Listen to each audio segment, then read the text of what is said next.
I went to China, unlike some other people that turned very positive about China, who just been there for the last few years. I went the first time to China actually in 1981, and I went the first time to a communist country in 1968, the Czech Republic, at that time Czechoslovakia, and I've been to Russia already in 1980.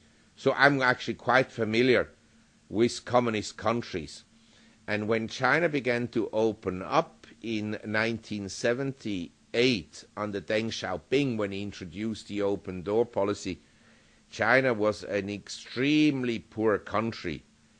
And even in 1990, China was still an extremely retarded country and extremely poor, with the exception, because when they opened up, the open door policy concerned essentially the Pearl River Delta, a narrow region around Hong Kong, and then this experiment was successful with the special economic zones of essentially Shenzhen notably, and Dongguan, and later on they had also Xiamen in Fuzhou province.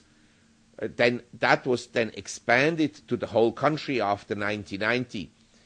And my view was, and I've written about this, my book, Tomorrow's Gold, Asia's Age of Discovery, was mostly about the rise of China and the impact of China on the commodities markets, and that they would drive commodity prices up because of the incremental demand that a country has for raw materials when it industrializes.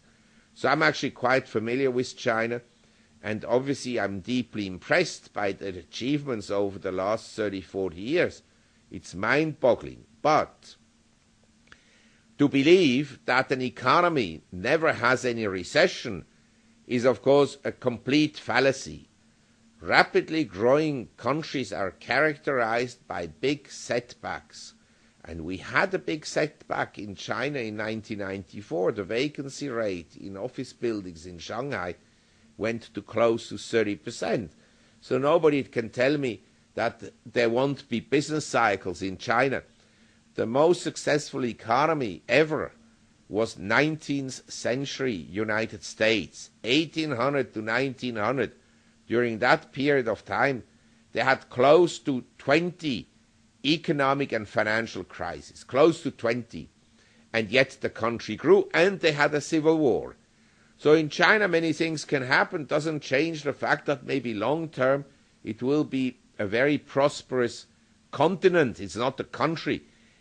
The size of China is like, in terms of population, is like Europe and the United States times 2, twice as large.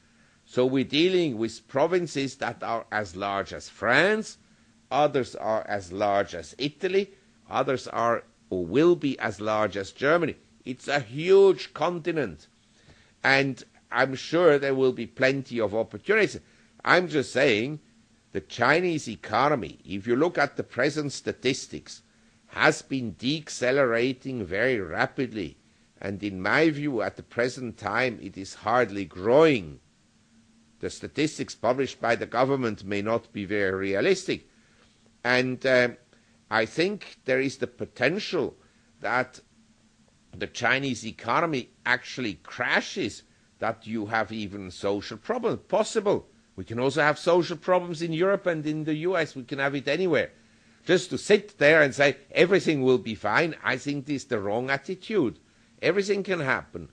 And I would be very careful, because the Chinese economy on the margin has a much larger impact on raw material demand, on raw material pricing than, say, the US or Europe. If the US grows at 2-3% or contracts at 2-3%, has hardly any impact on the demand for copper, for iron ore, for steel, for nickel, aluminum, and so forth.